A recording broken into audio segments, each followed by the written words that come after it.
Okay, we are rolling for YouTube. Great. All right. I'd like to welcome everybody to the July Finance Committee meeting.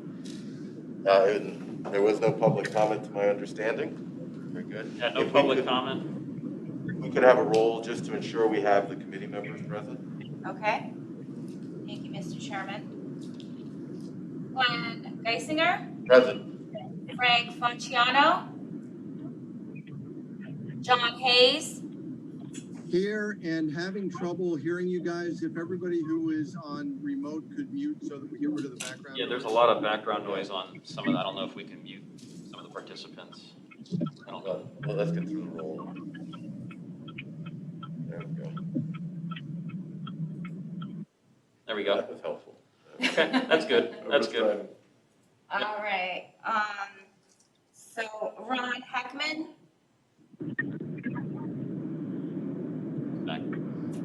Larry Hamburger, Glenn Reedman, Here. and Mike Sturchik. I'm here. Microphone. No. Whoever's No. phone number is 739-2448, please mute your phone. We got it. We got it. Yeah, they keep unmuting. Okay. All right.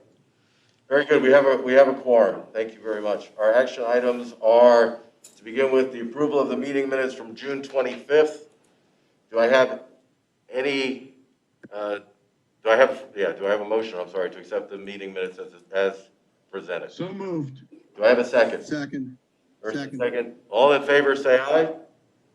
Aye. Aye. Any opposed? Very good. All right. Todd, if you could pull up the financial statements real quick.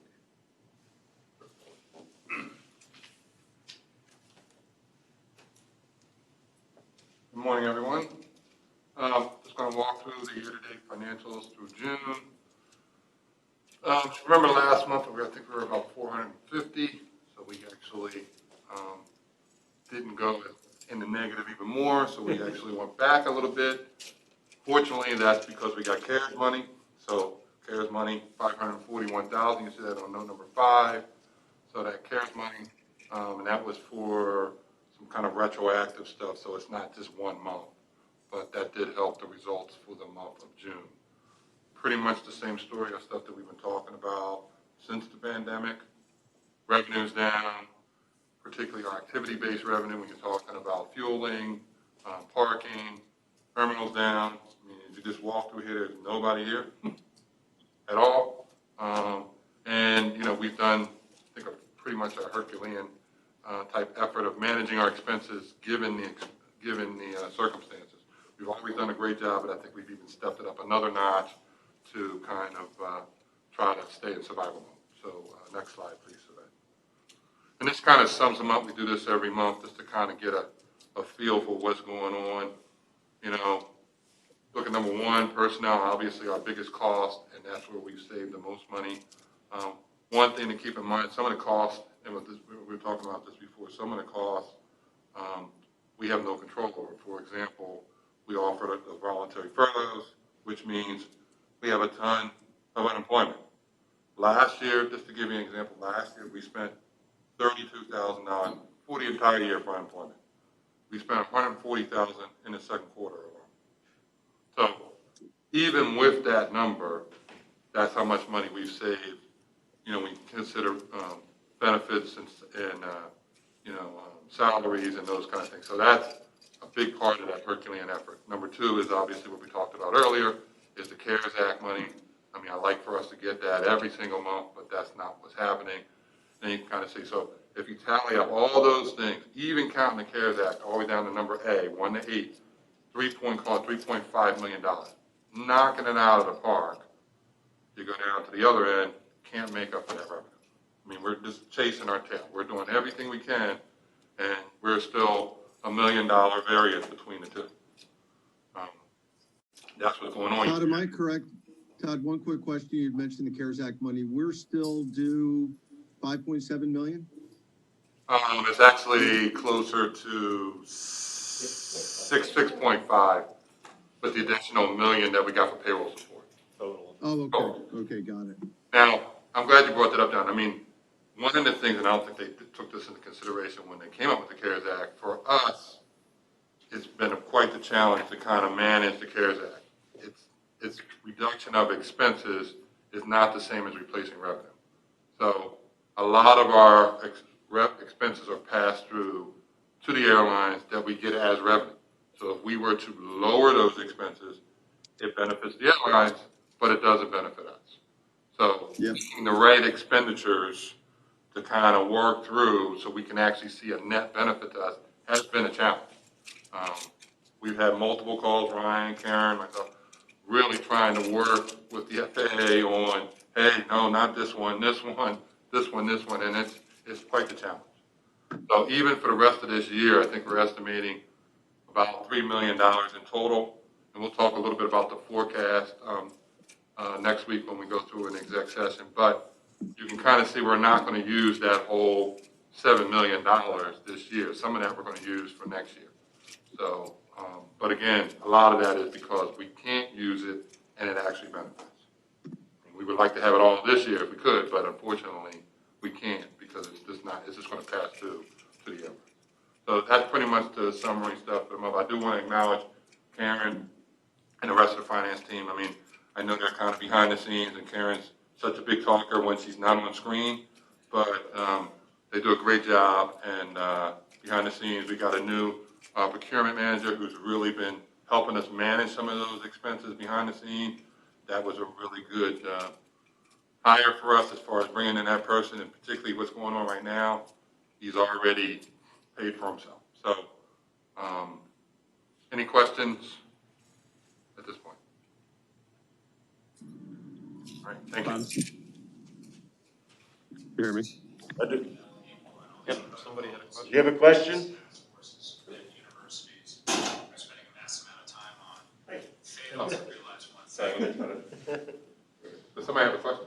I did. That was me on the phone. So. Oh. Oh, yeah, that I was was a trick. asking like as I was sliding in. Oh, okay. You were talking about the revenue impact or how the reduction in expenses and how it affects relationships we have with the airlines. Not even relationships, how much they pay us around. Right. Well, is there a way you amend those agreements? At least, I mean, I know. It's unusual times though. Are there like everything's unusual, and they're seeing support from other sources as well. Is there a way to temporarily amend or do something? And we did offer some assistance, obviously a lot of airports talked to carriers. The carriers are reaching out to airports on the agreements and basically looking at no change and no increase in fees, maybe waivers of fees. And it's a delicate balance with FAA grant assurances that we have to maintain in terms of fair and reasonable charges and all of those types of things. So, we continue to have dialogue with the carriers, but at this point, we have not made changes to the agreements. Gotcha. And the other thing you want to keep in mind is, most of our grants we do with the FAA are kind of capital, so they're big ticket items. Right. Aaron, Ryan will tell you, coming up with these operating stuff that are $5,000, $10,000 at a time is quite the challenge, particularly when you don't want it all reimbursed and you want a portion. It's a lot of work. Yeah. Well, thankfully, as you pointed out, we have creative minds on the finance team, and we can figure this out. Right. But We're challenging. doing our best, but we're not magicians. You're better than magicians. There you go. Yeah. Great. If we have no further questions, then a motion, please, to accept the financial statements as presented. So move. A motion, I have a second. Second. Second, and all in favor, say aye. Aye. Aye. Aye. And if I have any opposed? Very good, thank you. Next item on our agenda then is a brief update on our defined contribution plan. Wow. I said it would be like 10, 15 seconds. I'll try to make it a minute or less. But just wanted to update you. We have moved forward. I know Michael Sturgic was on the meeting when we decided to go with ICMA. The plan is to go, we've already kind of transitioned. We already sent a letter to Mass Mutual letting them know that we're transitioning to ICMA. The plan is to have that done by sometime at the beginning of the fourth quarter. But just wanted to update the committee on that, on where we are on that defined contribution, because that was something that the committee was involved in. That was it. Thank you. What's the plan for them coming in to do the education programs with the employees? Is that going to be after the transition, or is that going to be in, next year? We're going to have a transition meeting. I mean, I think they can do it. They said they got really good at doing them virtually. So we're going to have a virtual meeting to kind of give some of that education, and it'll be ongoing, but certainly that's scheduled some point this year. So once we kind of get the transition, but that was key to the transition, was the education. So it's just now doing it virtually versus doing it live. Okay, thanks, Todd. Yep. I know I was probably over a minute. No, you're good, you're good. Did anybody have anything else? All right.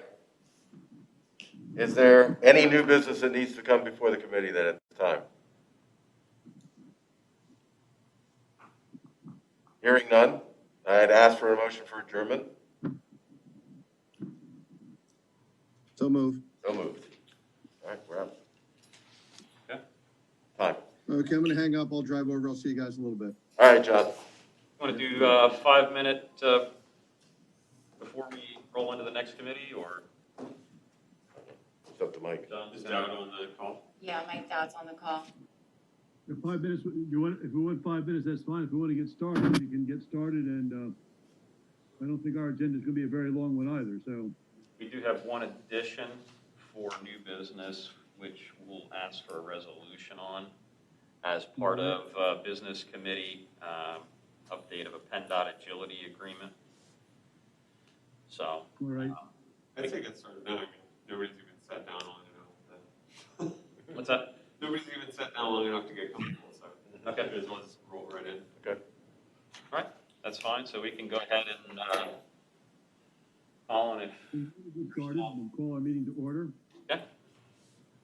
I'll ask again, do we have any public comment to share? you want to do a roll call, Sylvette? Sure.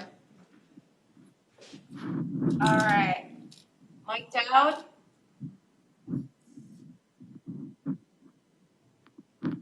Can you hear us, Mike? Can you hear me? Yes, can you hear us? Yes, I can. Okay, we're gonna do a roll call real quick, okay? Fine. All right. Brian Dames? Chuck Dicott? Oh, hi, Brian. Okay, so Chuck Dicott? Jeff Matskin? Mike Stershik? I'm here, sorry. Matt Turk? Here. Chris Worley? Tara Zirinsky? And Mike, we do not have any public comment. And we do not have a All right, quorum. good. We have a quorum, so let's begin our. 50%, not 51 or more. And the first is the approval of the minutes of our June 25th meeting. They were distributed electronically, and so may I have a motion to adopt the minutes of that meeting? So moved. So moved. A motion and a second. All those in favor, please indicate by saying yes. So I don't know if you want to. Yes. Hey, guys, Any opposed? Hey, time out. We don't have a quorum, so we can't take any action.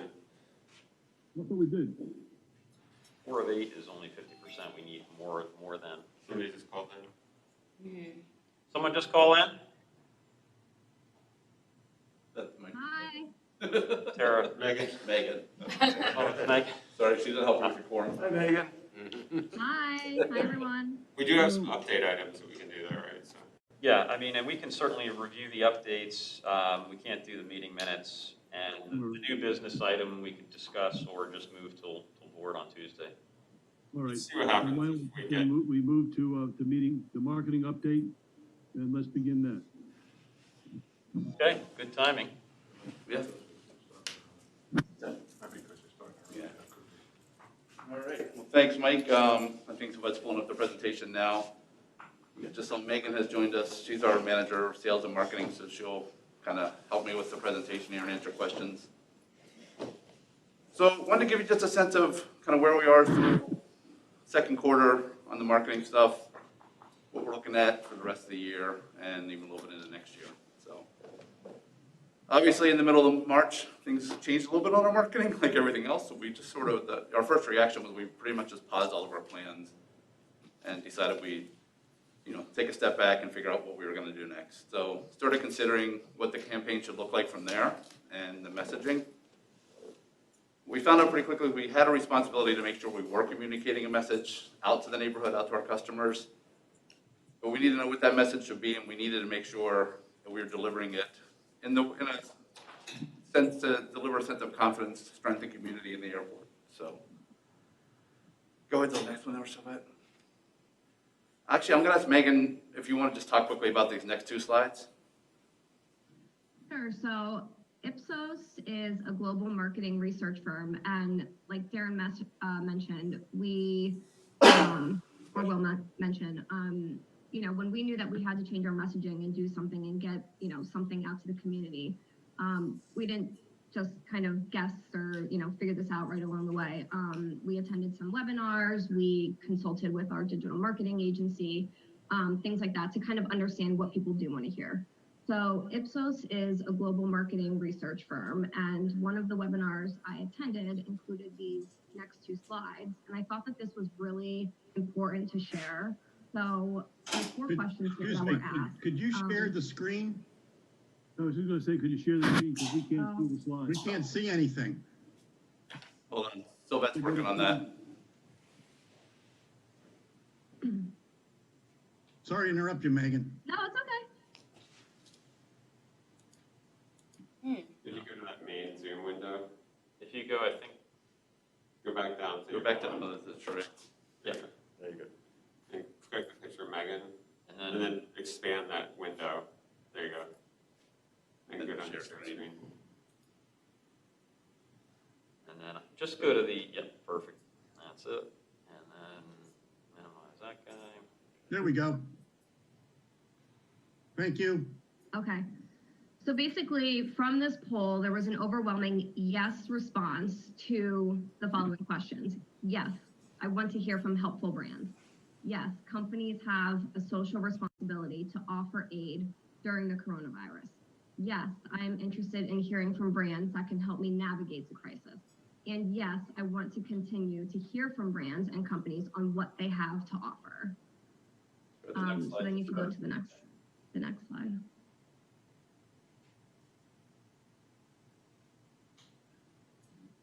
Okay, so basically taking that information, we understand that consumers are looking for guidance and direction.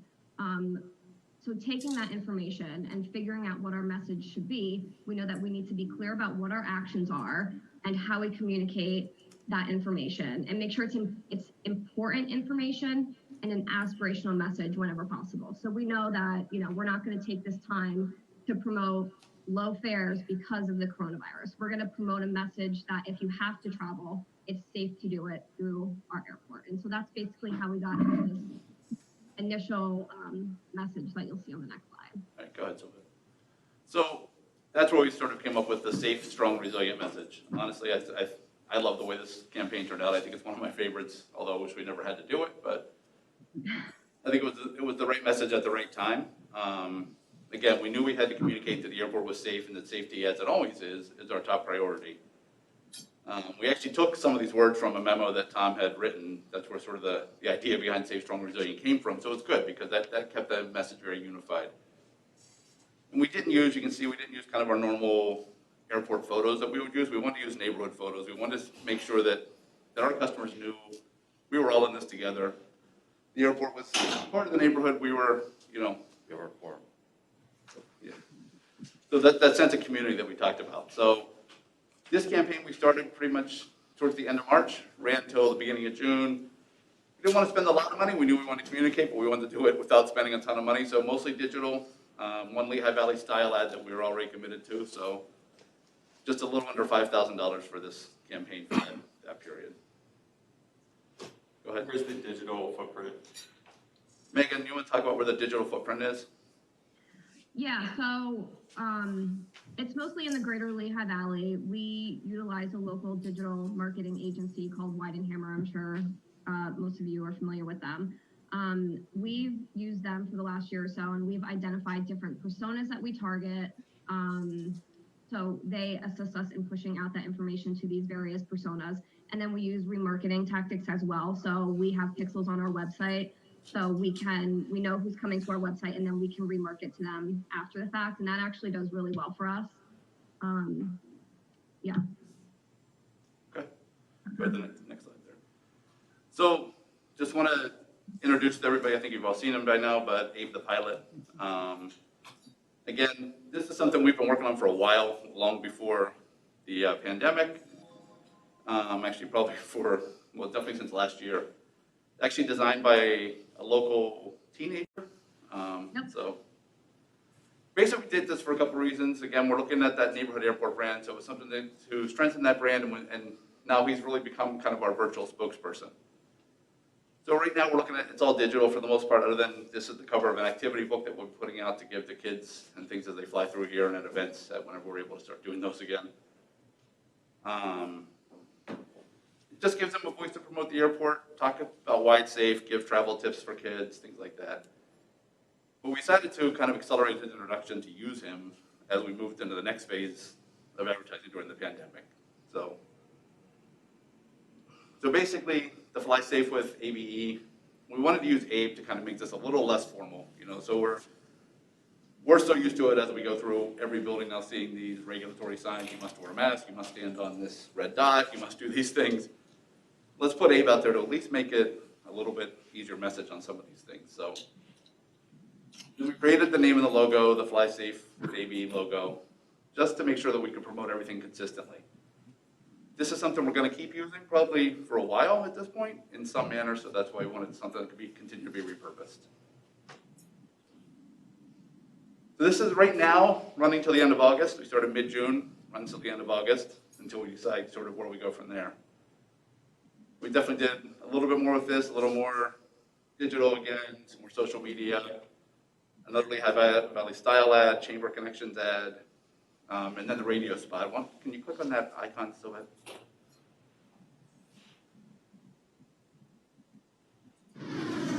Fly safe with ABE. At Lehigh Valley International Airport, your safety has always been our first priority. Our proactive approach to customer safety has created even a healthier terminal complex and travel environment while delivering the comfort and convenience you've always enjoyed. You can fly safe with ABE. Our newest crew member, Abe the Pilot, will help you from ticket counter to takeoff.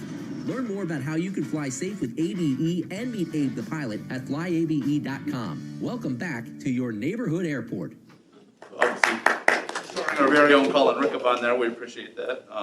Just got word from the judge that his screen is frozen. I don't know. Is anybody else on the line able to see the Zoom okay? It looks like... I'm good. I'm good. Okay. Maybe it's just something locally with the judge's connection. Internet, yeah. Megan, do you want to just talk a little bit more about the radio, like the whole promotion and what we did with it too? That was obviously the spot. Oh, sorry. No, go ahead. Yeah, so we ran this promotion with 99.9 The Hawk. We do a lot of promotions throughout the year with them. I think this specific promotion cost $2,500. So we got, I want to say it was 60 30-second spots over a 2 to 3 week span. And then we also did a promotion where we gave away airline tickets. So part of the whole Fly Safe with ABE campaign to encourage, or let the community know that it's safe to travel through ABE. So we gave away 2 airline tickets where people can call in or text in, and at the end of 2 weeks, they win 2 tickets aboard Allegiant to anywhere we're flying on Allegiant. Yeah, so the whole goal with this was, we started to see, as some restrictions were starting to lessen, we want to let people know again that the airport's still here, it's open, it's safe. Again, we're not necessarily promoting our normal branding like we will. We're not promoting destinations, but we're just saying, if you're looking to travel, you're able to move around now. We've made a lot of changes here at the airport to make sure it's a safe experience for you. So have you gotten, what's the feedback then? I mean, you started off with IPSOS and their statements about brands nationally, and I'm not sure that IPSOS is specifically referring to travel and leisure brands. They're talking about things like Coca-Cola and Chevy as well as airports. But did you guys have a sense that there is some local apprehension about using ABE, and has this done anything to ameliorate that? I don't think it was a local apprehension to using ABE. I think it was, again, more of a general apprehension to flying and traveling and going through airports.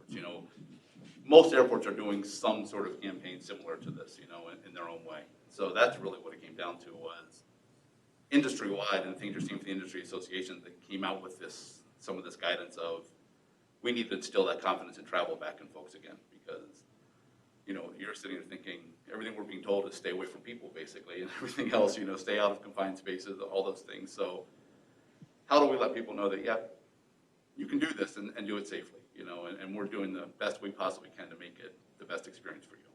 So. And if I could just chime in real quick, I think the other part of this, Matt, is, you're familiar with our branding, and we've, named ourselves as your neighborhood airport, and we've done a lot of work over the last 2 years to get that message out to the community. And I think these last 2 messages that we've done, the Safe, Strong, Resilient, and the Fly Safe with ABE, just take that message to the next level and just reinforce that message just in a new way.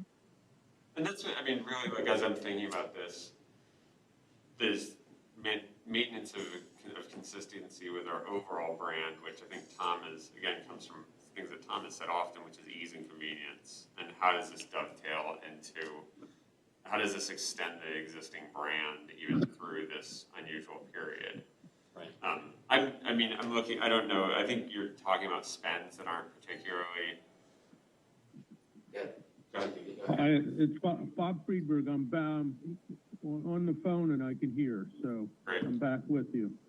So I'm looking at the spends they're not particularly huge spends, but I also wonder about the ROI on those. And I know I think we have some very good advertising and marketing expertise on our board with Mike Stershik and Glenn. Certainly, I'd be curious to hear thoughts on how we can extend this. Mike, you want to go or you want me to go? You go first, Glenn. Thanks. I knew you were going to throw me under the bus. One of the things that I want to know is, when we're looking at this, are we looking at this as something, is this a reimbursable expense under CARES? I would think it is, if we look at it, because it is a promotional to keep the business going. So that is something we might want to consider on where the dollars can be brought from, because that could change how we go about things as well. Most certainly submit. Yeah, okay, well, it's something we can take a look at when we read through, because one of the travel organizations that I do business with, or I market for, as a government entity, is looking at that same thing. And the question they came back with was yes, because it's a promotional to rebuilding business. And it falls under the acceptable expenditures. So that's the first thing. The second thing is, when we're looking at the overall footprint, you're talking about outdoor, in the local market, and radio in the local market. So how far out did you do the digital then? Is it Lehigh, Northampton County? Is it Lehigh Valley? Did you expand it beyond? Most, I think, like Megan said before, the digital for the most part is Lehigh Valley, and then with the retargeting that we do. Okay. We've done some digital from time to time, slightly farther outside the valley, All right. Well, again, it looks at the, are we're putting a message out there, and as it goes back to Matt, are we reinforcing with it not only that we're a safe place to be, but we're a convenient place to be? We're something that, as we talk to larger group possibilities, because I think right now is a great opportunity, and this is to reintroduce ABE in maybe a little bit further market. In a competitive environment. Thank right? you. So when we got I'll build on what you're saying here, Glenn. When we heard from Alevon, last month, one thing that certainly came to my mind was, if somebody on the fringe in the kind of demilitarized zone between us and Newark, or between us and Philadelphia, is thinking about their travel experience in Newark versus a travel experience here, how can we present ABE as a safer, more convenient, and easier alternative without, I mean, one huge mistake that you could make is to take a picture of like an empty TSA line. Right. Because it just suggests that there's like nobody in the airport. But there's ways of presenting the current conditions in our airport and presenting the current conditions. You could grab that photo from late March of Chicago when everybody's streaming back in. Nobody has to know that's Chicago. That's just the people. I think that's the vision of an airport right now for a lot of people. Alan, do you have, I mean, we did hold a press conference, which we didn't really, Yeah, we talked about it a little bit, but. Yeah, I think we, and you were asking simply about the general, the response. So if you look at the social media response, it's still very polarizing at this moment how people are responding. So you put out there the pilot, and what you get is you actually get a lot of the safe, but they come back to, I just came to your airport and used it, and it's so easy, and it's so, like, if you read the responses, it's very, yeah, they see it, and they feel safe, and they get the message, but there's still a good swell of responses underneath it that talk about their experience through this airport. So that's a good thing, because you're still seeing that piece of it. From the perspective of what people are seeing now, when we had the Fly Safe with a campaign and we kicked it off, it was a strong media showing. And to Megan and Darren's point, I was on a couple of calls with communicators from across the country, and what was funny was that some of them were waiting for this moment to throw this out there. Like no one had spoken from the airport over the time period of day 1 in March to day whatever when they launched their campaign. It was like, then all of a sudden they threw this out and said, we got great media coverage, but then all of a sudden people came running. The strong, safe, and resilient message was good to start because we were out there immediately, pushing it out there. And I think one of the other things that, certainly the airport has put out there from the environment that we're in right now is you're going to have the people on the line that said, I'm not flying. Right? So you've got that piece of it. But then you've got the other piece of it that people are still coming through and people are still, so they want to see this happening. And what's going to get us to getting some of these other people to fly is certainly what we're portraying to them about our safety. I think the convenience can marry into that. I do. I see the marrying into continuing that message about convenience. Right now, though, as I see it on social media and certainly from public reaction, I'm seeing a lot of people that have that polarizing end. I'm not going to fly until there's a vaccine, or, hey, I'm glad you guys are doing this. One thing that I think, sorry to interrupt. No, please, go ahead. I think what you can do there as a marketer is you can disaggregate the flying experience, right? And you can say, don't let we understand you have concerns about flying, right? We're not going to disagree with our potential customers. We understand you have concerns about flying. Don't let the airport factor into those concerns. Don't let your choice of airports, right? If you have concerns about the end-to-end flying experience, don't let your departure airport worry you. And ABE is the safest, most convenient airport in the trade area for that option, right? So again, when you go ahead, Mike. Matt, one of the things that I think is extremely important to continue with, however, is that whole experience that that Colin mentioned, that people are talking about in the underlying comments on social. I think that the whole flying experience is something that people have gotten so frustrated with over time that if we can talk about or let other people talk about how great the experience is flying out of ABE, I think we have an opportunity there to send a combined message here with the safety and the positive experience that people have. I think the bigger point is you guys have this great brand to work with right now. Like if you're just putting on your marketing hat, you and Megan, you have a great brand at a unique time in history. Yeah. Right? Now is the time, particularly if we can expense some of this stuff in the way that Glenn is suggesting, now is the time to really leverage this amazing brand, right? Before it was good and we were in a good place and we were kind of doing good stuff. Now, like, it's this unique time that, again, being sensitive to the environment that we're in, but taking advantage of this unique time to promote this opportunity. And if we can get some conversions, if we can get people to try ABE as part of their experience, that could carry on to future experiences. Somebody who gives ABE a shot because they're freaked out about going into Philly, that might turn into the 2021 vacation and the 2022 Thanksgiving. Right. So that's, I think it's an important moment. I'm glad you guys are doing this update for this committee now.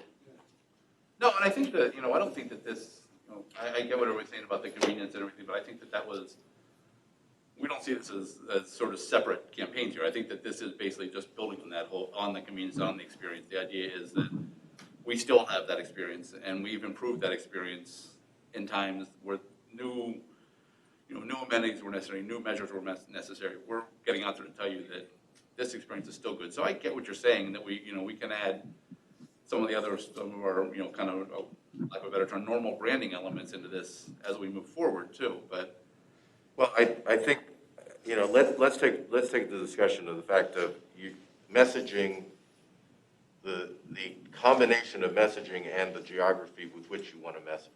And I think the ability of your digital platform to be able to start getting into some of these areas in between Newark and Allentown in Jersey, where these travelers might say, you know what, I don't want to go. I'm going to be stuck in an airplane for 2 or 3 hours, and I'm going to be in a place where I know that environment is X. But what Matt's getting to, I think, is the fact that, okay, on this end of it, I can make the experience the best it can be. I'm not going to have to go through Philly garbage. I'm not going to have to go through Newark garbage. I'm going to come to the safest, convenient, best place that I can. So some of those other elements, and I agree, we don't want to get into it's not traditional retail messaging, but there are things that can be put on top on the messaging side.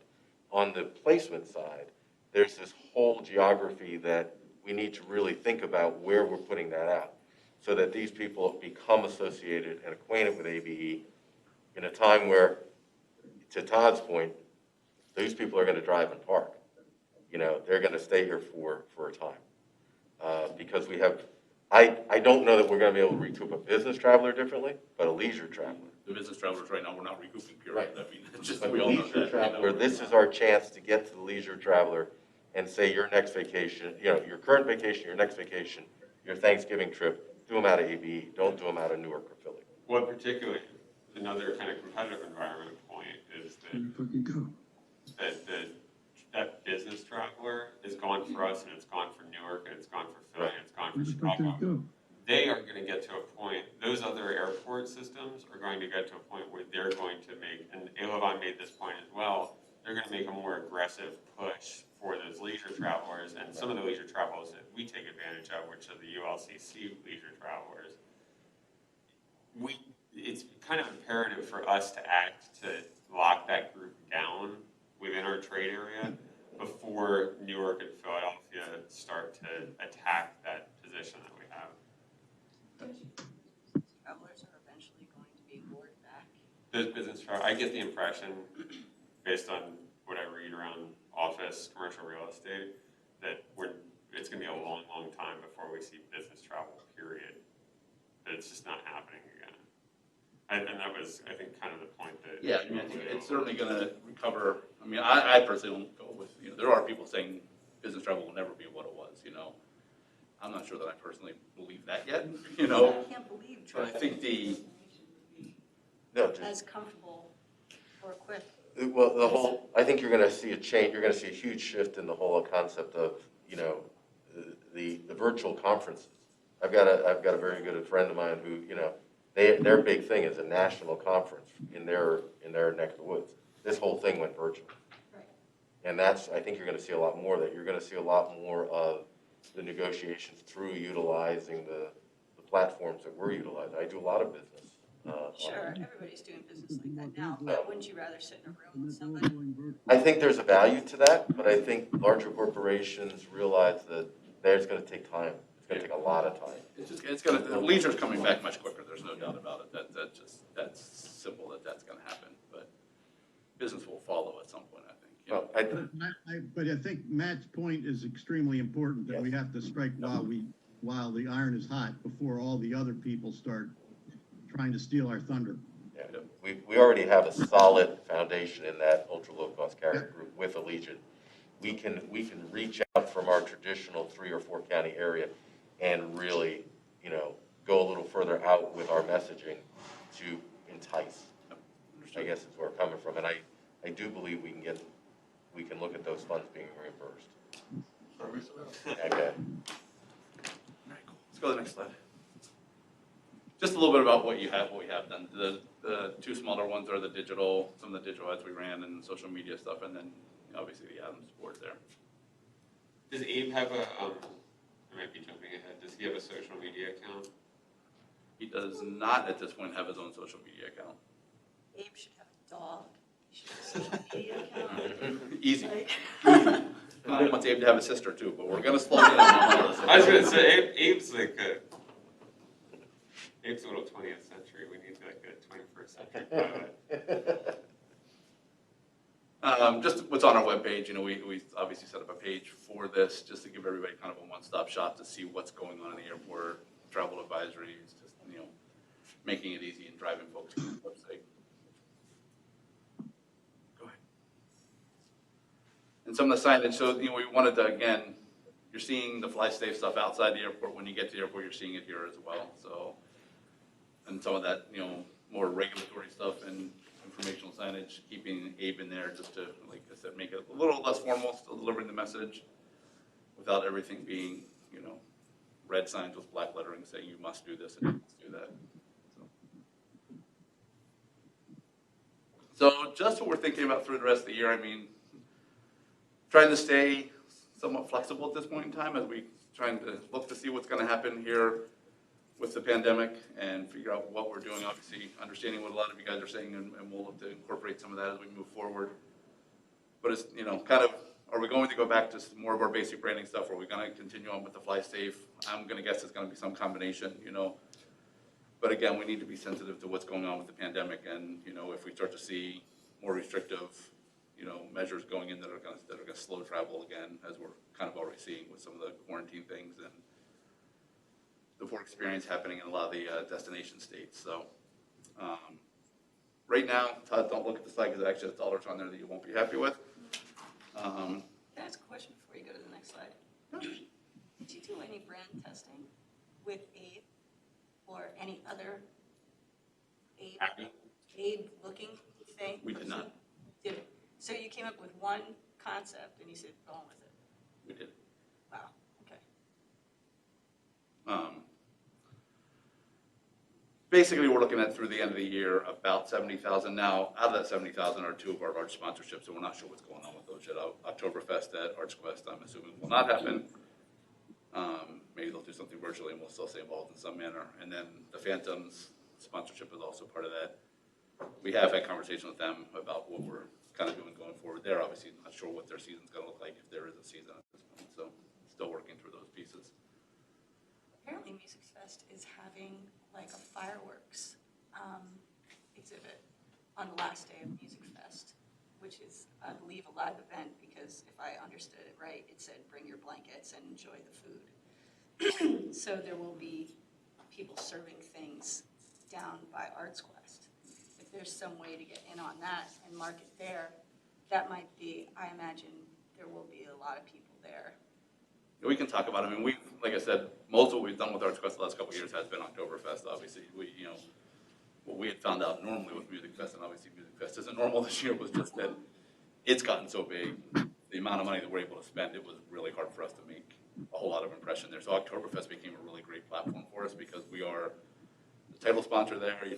It's growing, and it was a great one to get involved with. But again, things This year might be a different this great year.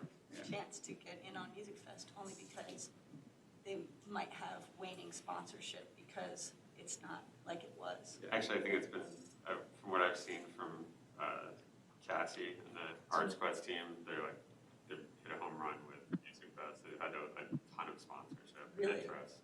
There's something interesting happening in the Lehigh Valley around these virtual events and organizations that are continuing to sponsor things, even though they know the audience isn't there. I don't know if that's going to last through to, I don't know if you get to Oktoberfest and everybody has the same positive feeling, but at least initially there's been good sponsorship activity around some of the traditional stuff, or some of the stuff that had been planned. Rallying around. Yeah, exactly. Yeah, and we've tried to honor things that we were committed to prior to this. We've tried to continue to stay within honor, as opposed to going to organizations and trying to back out of these, because we know everybody's in the same thing. And honestly, you're right. If Oktoberfest is a great virtual event and we can get some play there, then that is probably still good for us too. Yeah, let's go on to the next one there. So just a little bit on Hangar 11.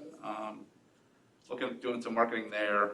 Obviously, trying not to spend a lot of money with this. And in that business aviation segment, you don't have to spend a lot of money really. It's really kind of, it's such a word of mouth fit. So it's kind of like, just like the fuse and let the slow burn start. So obviously we're doing our ribbon cutting next week. After that, you're gonna start to see us, out on social media a little bit. We have a new kind of microsite for the hangar. We're gonna be doing email blasts, working with some of our groups. World Fuel will be helping us market. We're talking to MBAA. Not sure yet if we're gonna go that route. And obviously working with the Lehigh Valley General Aviation Association to kind of help us get the word out. And I guess we'll show, you click on the video there. This is my turn now, I guess. So.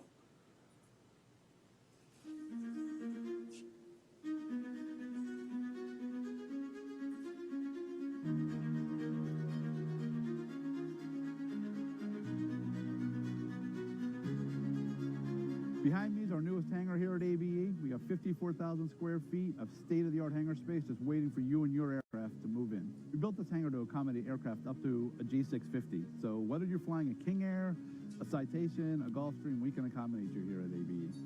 Located in close proximity to New York and Philadelphia, ABE offers you the opportunity to have your aircraft based close to those metro markets without the high cost of being at those city airports. It comes with 2,500 square feet of Class A office space that can be rented as a whole or subdivided. We also offer a very competitive contract fuel pricing program. All these things together make ABE the best location for you and your aircraft. So just something we're going to push out digitally again, that'll go out where we can find a place to put it. So that seems like a great, I know I'm not trying to sell blend services, but it seems like a good, like particularly with the audience targeting. Yeah. Like that's a great place for pre-roll for OTT. yeah, and again, I will say the one thing we're doing with this is really trying to do it pretty cost effectively. We don't have a huge budget to market Hangar 11 at this point, so. Well, Matt's right. I mean, you talk to your digital agency, there are ways to really narrow that down in your demographic where you want it. From what I heard, I don't know if Brian's still on the call, he might be able to talk about, what kind of hangar space is at Teterboro right now, but I think if we get it out the right way, we've got a good shot. Oh, there's no doubt. There's no doubt. I mean, and we'll talk about that later on too. We are already seeing interest without doing anything, so, which is good. So, going into 2021 again, just trying to stay flexible, understanding, because I don't think, again, any of us know what 2021 is going to look like yet. The plan, hopefully, is to get back to kind of our regular branding, getting back to the neighborhood airport, we typically boost our marketing at certain times of the year. We, usually do a little extra in March and April to promote the summer travel, a little extra in the fall to promote holiday travel. So that's, like I said, the plan right now is to do that. Again, depends on where we are with the pandemic and if we are kind of back to adjusting, and also what the resources look like. I mean, I can pretty confidently say our marketing budget won't be the same in 2021 as it was in 2020. So we're looking to find ways to maximize that. So consistent, is this the last slide? I believe it is the last slide. So I'm thinking, and Mike, I'd love to hear your feedback on this as somebody who ran a large marketing organization in the region. What kind of metrics are you guys using right now? Like how do we know how effective this has been? And if you don't have anything in place, I think now's the time to start to implement some kind of measurement system so we can evaluate the effectiveness of some of these campaigns and strategies. Yeah, let me just say one thing and I'll let Megan jump in because she definitely can talk more to it. The one thing that is always a challenge for us in measuring ROI on advertising is we're truly marketing to not even our own customers at the end of the day. We're marketing airline customers. So it's very hard for us to track, how that marketing dollars are doing. That being said, like I said, Megan, if you want to jump in here, the digital stuff for sure, we're able to see a lot and see what the results are. So Megan, you want to talk a little bit about that, what we're doing as far as tracking on the digital side? Yeah, sure. Like Darren said, we don't always get those end result numbers, so that makes it a little difficult for us. But Weidenhammer does an amazing job of tracking all of our digital efforts for us, both within Facebook. They use Google to serve all of our ads, so they have dashboards set up for us. Data Studio, we use Google Analytics. We have tracking pixels all throughout our website. So most of these ads that you see here, they're going to go through to a landing page on our website, and we have tracking throughout that entire website. We have special codes on each of these ads, so we can see which ad is getting clicked on the most, which size, which different creative ad, and then even further onto the website, we have a landing page that has, let's say, all of our destinations. From there, we know who's clicking off of the website to go to Allegiant to book a ticket, to go to American to book a ticket. So we kind of have an idea based on all of that, who, what's getting booked, what's getting the most looked at. Google Analytics has been great for us as well because we can track people coming to our website that aren't necessarily even coming through the digital ads. We can look at the organic search as well as the paid search. So when it comes to digital, that's why we put so much effort and dollars into into digital, because of all of the tracking purposes that we do get out of it. Well, and that's all well and good, and I would leave it up to the committee chair on what he's asking from you guys, but I would suggest that in the next update, if we're doing these on these kind of quarterly basis, that irrespective, you have marketing objectives that you can measure irrespective of what the final outcome is, right? So if we don't see what happens with Allegiant or with United or whatever in terms of ticket sales or payments or whatever it is, what we still do is we know what our marketing objectives are. And if we don't have marketing objectives going into marketing campaigns, then we have a different problem. But I think for the benefit of the committee, it'd be worthwhile to have some stated marketing objectives and then some indication of our performance against those objectives in the next update. And if those, if the marketing objectives are simply, whatever number of social media impressions, or if our marketing objectives are favorability of Abe or hopefully Abby's coming, whatever those objectives might be, to have some kind of presentation or let us know what your objectives are, and then let us know how you're performing against those objectives. Because right now, we have a sense of what you're doing and where you're doing it, but we don't have a great sense of, we can make some guesses as to why you're doing some of these things, but we don't know what the ultimate result has been. So and again, this comes from my own experience in marketing locally, it comes from some other things as well. Like radio, I don't know what our objective with radio is. And frankly, you said we're doing great at Oktoberfest, but what does great mean? Does great mean just that we're a good, visible sponsor at Oktoberfest, or does it translate into something? If it doesn't translate into something that we care about, then it's just spending money, right?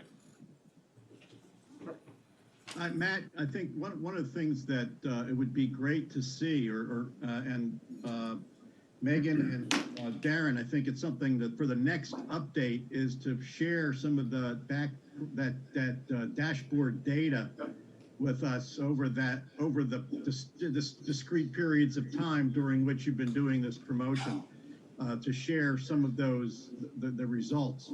But I agree with Matt. I said, what does Phantom sponsorship and an Oktoberfest sponsorship actually mean operationally when it comes down to, is it impressions? Is it conversions? Is it an increase in employments? What exactly is it that we are trying to accomplish through those sponsorships? And that's a little bit more of a challenging question to answer, that you need to try to figure out what it is that we're actually going to measure. Yeah, understood, and that, yeah, we definitely could do that on that for the next time, that's fine, that makes a lot of sense, so. And understanding if I Radical change. We sat in a world 4 or 5 years ago where we really thought it was important for us to be visible. So consequently, it was the sponsorships at major events and so on because we wanted people to see us. I think looking at the way the business world, this entire business has changed, I think the point that Mike and Matt and Glenn bring up is really much more pertinent for us, and we need to see how that relates. And frankly, I'm thinking Mike and Glenn, maybe the three of us could sit down with Darren and Megan and have a conversation. Virtually, anyway. Sure. Yeah, and I guess the last point I would make with regards to all of that is I appreciate the value of supporting our community, right? Like the general community support, and that there's something there as well, and that could certainly go into a group of marketing objectives, is engender goodwill among the Lehigh Valley corporate and nonprofit community, but there's limits to the amount of that we want to do, obviously. And it's very limited how much we do, to be honest. We're not out at every event like a lot of companies that have budgets that are 100 times what ours are. We certainly do limit that. Yeah. Well, I think all Matt's thinking about is, let's be sure we're strategic in the way we approach it. Of course. But Darren and Megan, thank you for the report. Really do appreciate it, and I think it helps us, put a finer point on the stuff we're doing. And our role here is to support you and help you. So we'll look forward to having a sit down and talk about this on a more focused basis. But thank you very much. Any other questions for the team? Just one final one that I'm going to keep hammering away at Abby, because I think there's a place for Abby here too. Did that teenager who did the design, did we pay that person? It wasn't a huge. Not a huge thing, but does that person have the capacity to add in some additional presences beyond? Sure we can. I think we need to sit down though and think about how we're using this and everything too. Yeah. Well, just particularly, and I'm going to be constantly beating the drum for the moment that we're in right now. The moment that we're in right now is a moment of Black, Indigenous, people of color. The moment that we're in is a moment of inclusion. And Abe looks great, but Abe is a different. Abe doesn't look like the world that we live in right now. And I think inclusive, like adding that into the fold here, if we can do it in a manner that's consistent with our other brand properties, would be smart. Yeah, and I think that's a really good point, because I think that's your only representation. I mean, you have white, young male. Mm-hmm. If you could get more representation, that would show a little bit more diversity and inclusion. And that is definitely status quo right now. And I think you need that, especially if you want to diversify the people coming into your airport, if you could be focusing on leisure travel, because you're going to have to attract different people who want to see themselves in your marketing. Right. Particularly true, and I think, as I think about the people I've been meeting in corporations who 5 months ago were doing a lot of travel, it's a much more diverse group. In fact, the business travel may be more diverse than our leisure travel. We got it. We'll take a look at it. All right. Then thank you all. And Ryan's been sitting patiently, I think, preparing to give us a capital projects update. And I know he's got a lot of slides. So if we can continue to share the screen, that would be good. Sure. Yeah, thanks, Mike. So the slides are up in Novus, so that if you want to go to slide 18, I can run through the summary as we've done before. But as Darren mentioned, really the highlights, we have our ribbon cutting for Hangar 11 on Monday at 11. You can see updated the spreadsheet with where we are financially. The other thing I mentioned last month with the runway and the different packages in terms of the timing with the amount of paving we've been able to do, as well as the percentage completion. So after about 7 weeks of off and on 12-hour closure windows, we've stopped that just because of the carriers' schedules, as well as a lot of the paving we've been able to do. The other piece of that too, just to take note of with items 3 and 4. So I know we talked about, or Cedric talked a lot about the contingencies in those projects. A lot of that was sinkhole mitigation and other items. Well, in discussions with the FAA, because in terms of getting the grants, if you don't use the money, it just disappears. You can't transfer it to another out year. So we're working with them to actually have future phases or future packages included in our current grants now. So trying to utilize all the funds that we can as part of that. So we'll keep an eye on that and update the committee as we go, but just wanted to make you aware of those pieces. Again, coordinating all of this with the FAA as we've been doing. The other thing just to bring your attention to with what we have, I think next month we're looking to do more of a discussion about Queen City and GA. I think we talked about that.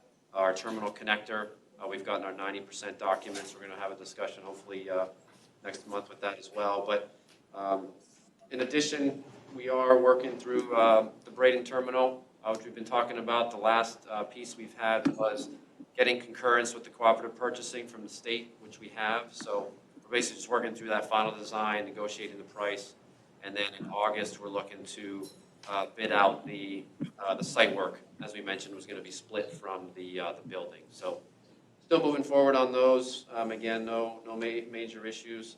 Hopefully here in a little bit, some of these projects will be coming off. As you'll see, their percentages are pretty close to being done, which is what we like seeing. So, and then if you want to go to the next slide, quick, Sylvain, we did add. I know Ted asked last month, and we did mention we were going to include something, but in terms of the road work on Airport Road out in our front entrance, again, just a brief summary. It's a PennDOT funded project. We're coordinating with Rockefeller and CMC Engineering, just as us, the landowners, are obviously coordinating that with the grant funds, but there's nothing that we have financially. It's just the operational and making sure that they're not impacting our front entrance. So we included that as well. And again, I mentioned the slides are up in Novus. So any questions?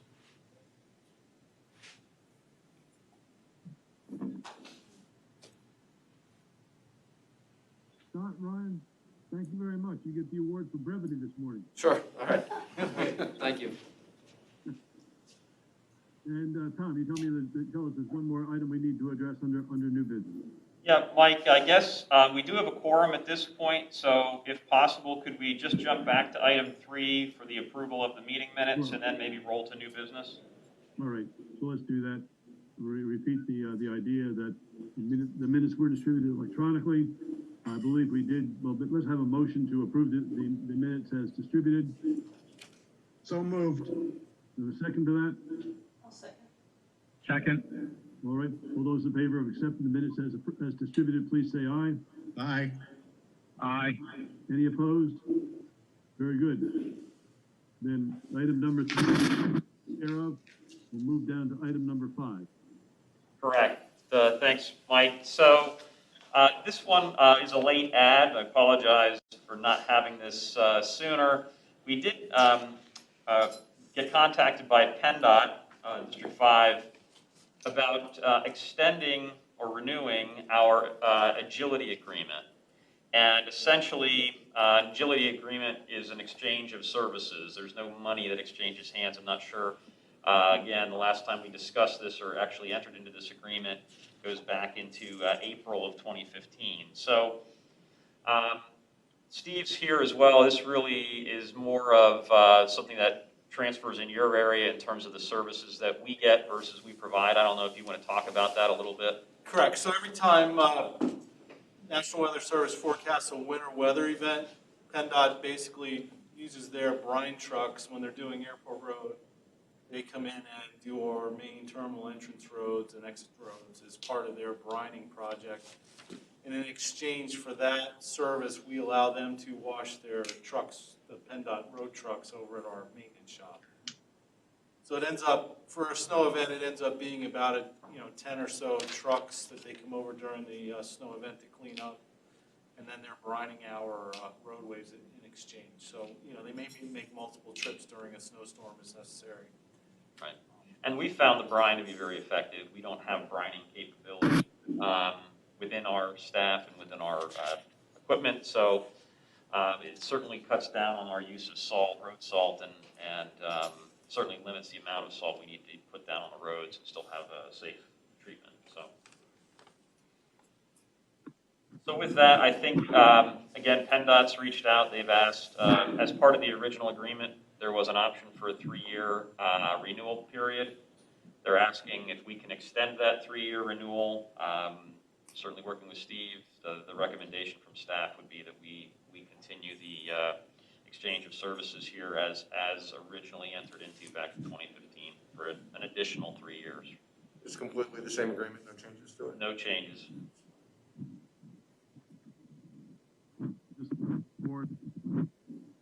Since it's a government entity, we don't have any tax issues. No, sir. No tax issues. This bartering normally involves tax evasion. Right. It really seems. So that Need a motion? Yeah, so ultimately, we would need a motion to pass a resolution to allow the chairman to sign that extension. Okay?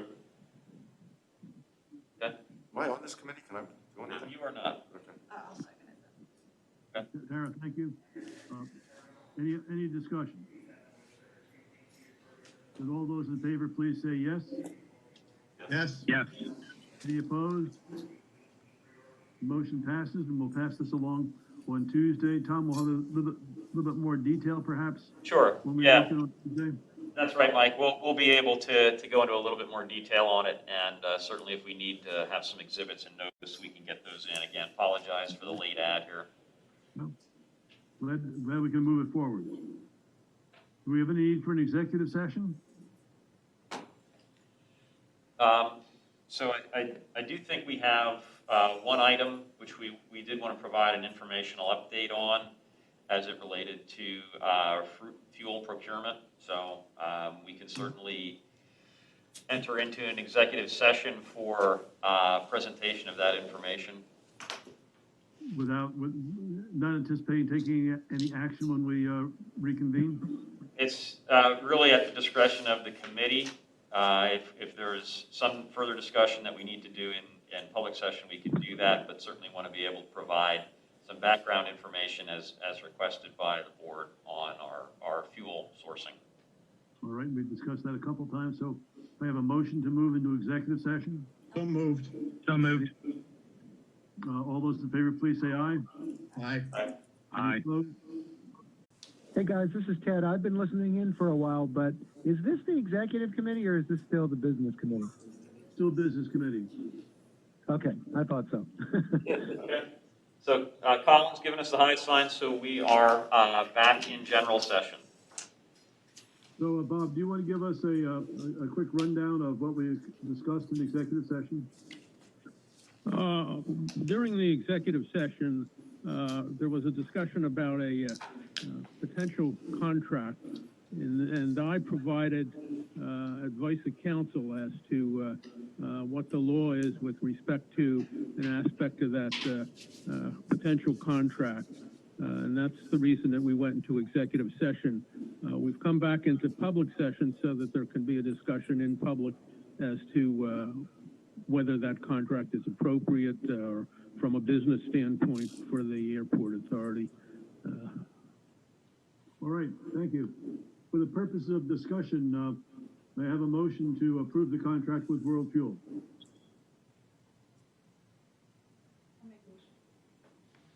So moved. You have a second? Or I'll second. All right. I think Tara seconded. Right. So we can now discuss the issue. Any further discussion? I think I would only make the point. Go ahead. Yeah, this is Ted. I mean, I had brought up this issue independently a couple times over the years, and, you know, I totally get where we're at this point. And I must say, you know, one of the byproducts of COVID is that fuel pricing has come down incredibly.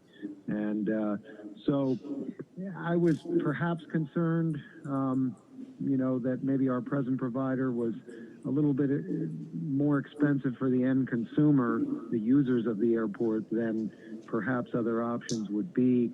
But prices are so low right now that it really is pennies. And so I see it as less of an issue in the current environment, and I certainly respect the trouble it would be to make a change at this point. So I can certainly support the direction that we seem to be headed.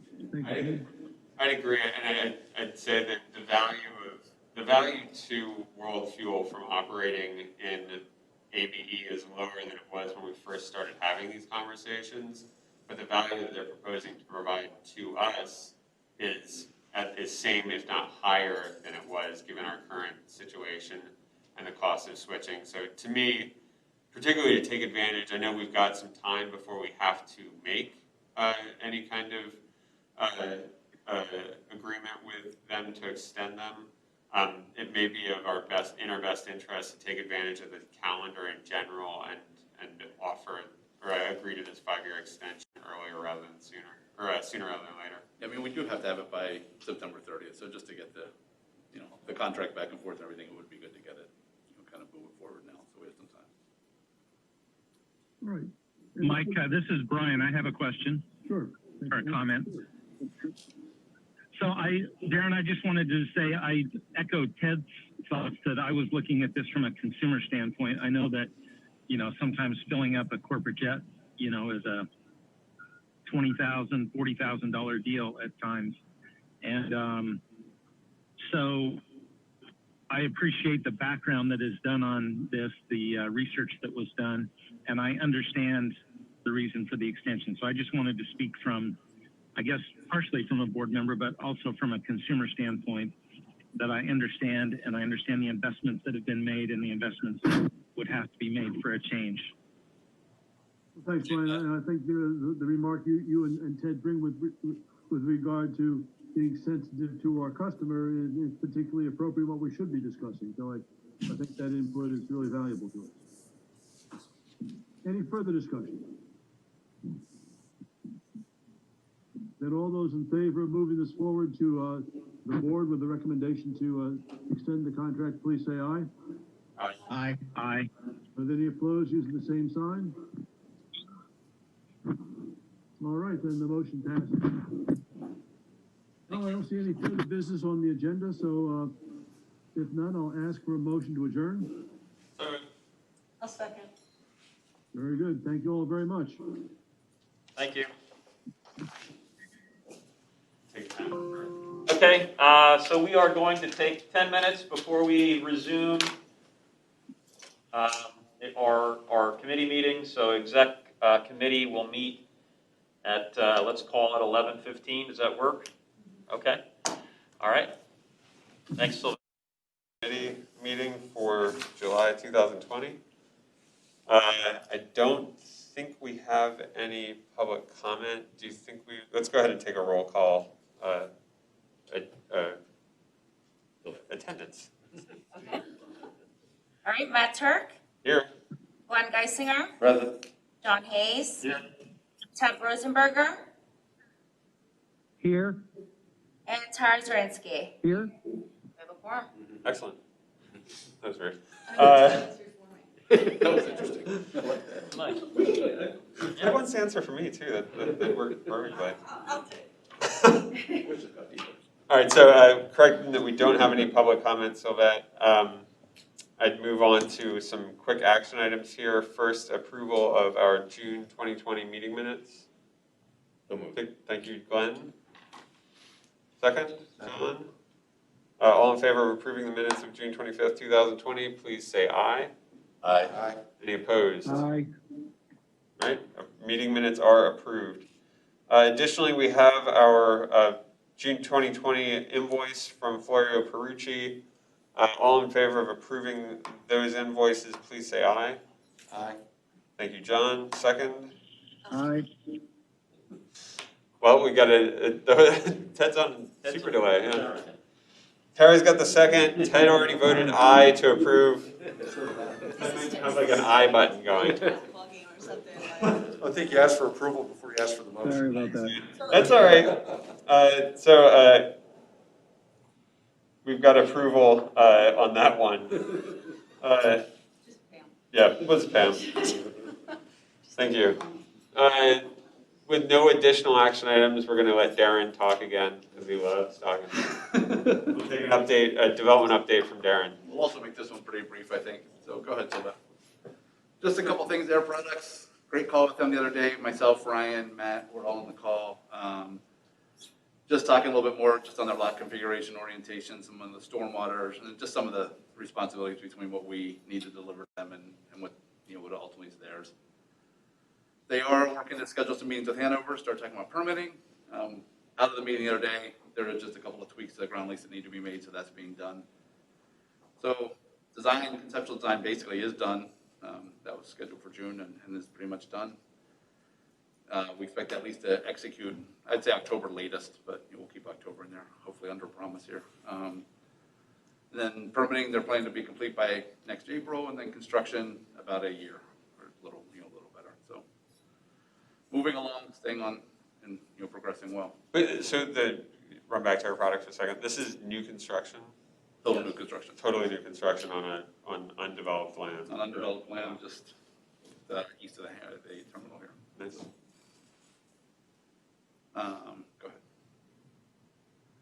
We did have a meeting after the last board meeting with the folks from High. Matt was in attendance and Chuck also attended that with us.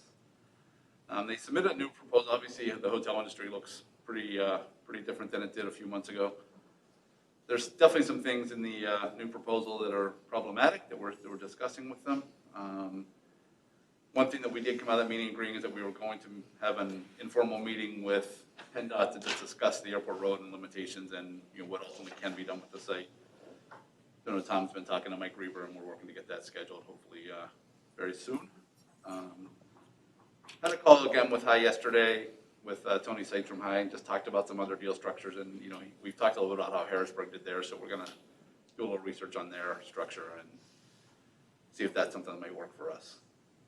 So I will say, certainly not real excited that we're moving quickly forward with this one anymore, just because I think the state of where we're at. But we're going to continue the conversation and see where it goes. Have we had any subsequent interest or any feedback from other organizations beyond High that maybe weren't bidders in the first round, but curious about when did we what was the timeline on this going backward? When did we first kind of enter into some preliminary agreement with High? Has it been a year? Yeah. So we do have, the one other bidder has stayed interested, the one that submitted, they've certainly still expressed interest. So we've had a couple other, so working with the folks at JLL, Tony Peterman that we're working there, says that he has a group that may be interested as well. We haven't really explored a lot of those until we, sort of exhaust this with High at this point, so. I think after talking a little bit last time and talking with Chuck specifically, the thought is that if things aren't going to move forward with High, maybe we just sort of put it on ice for at least a little while until we let the market start to come back and then go back and look. But I think that being said, we can have some of those conversations with folks that may be interested while we're in that period to see if there's real interest out there. Well, to that point, whatever development occurs on that site is going to require some of the work with PennDOT anyway. Yeah, I think the meeting with PennDOT is important right now because it's going to help us as we talk to anybody to have a better idea. What can be done and what traffic generation on some of these uses and things. So this is one question for you, and I think one question for the judge.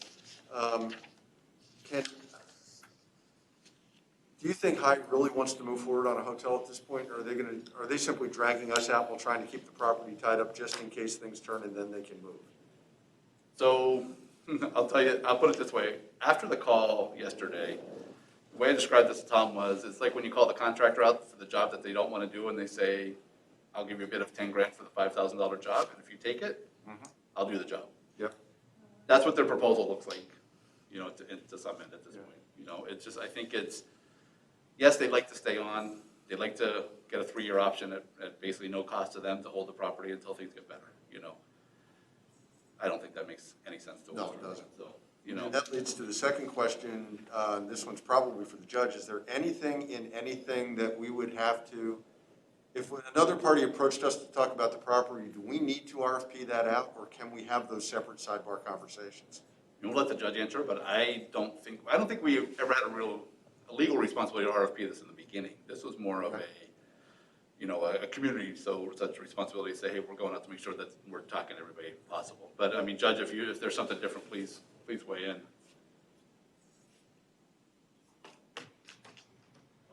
Yeah, I don't have the paperwork in front of me, but from what you said, there was, all that happened was we agreed to negotiate with them in response to the RFP and their response. I don't, Darren, correct me if I'm wrong, I don't think we've ever gotten to the point where we've signed any kind of an agreement with them. There was a letter of intent that's now expired, but yeah, that's all that was ever signed with them. So, But the letter of intent doesn't, tie us up in terms of indefinite period of time. right. It doesn't? No, it does not. It's like I said, it's now expired, so. I'm sorry? The time on it has actually expired, yes. Well, I do want to take a look at it before I give a definitive answer, but it sounds to me like at this point, since it expired and there's been no subsequent formal agreement, that we're free to go ahead and talk to other people. Yeah, there was another proposal at the same time as this The one. Joshi Hotel. Yeah, so are They they are, interested? they still have some interest. Yeah, that's one of them, that's a reference on Matt S. That's one of the groups that definitely, he reaches out to me periodically to say, hey, if you're not moving forward, we'd like to talk again. So yeah, I definitely think we would touch base back with them again to see, I think if you remember the proposal at that point, probably wasn't exactly what we were looking for, but I think it's worth, they're another good group, so I think it'd be someone that we want to talk to again for sure. But can we leverage that group's interest against this soft commitment? I don't think so at this point, to be honest with you. I really don't think High is going to do anything with this property at this time. I think that's, and in the future, potentially, but I think at this point, it's just, the market's just not there for them to make the investment, I think, at this point. Well, I think the other part of it is that the hotel development does fluctuate what we may or may not do where the parking deck location is. Oh, yeah, there's, So and that was part of what happened with High too, was as we started looking more at the property and the Pickup Group got involved and did some of the work on the property, what High originally wanted to do doesn't necessarily fit any longer, so that was the other piece of this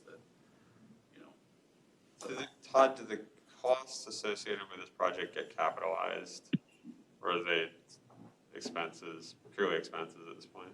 Most of the stuff was not technical. Okay.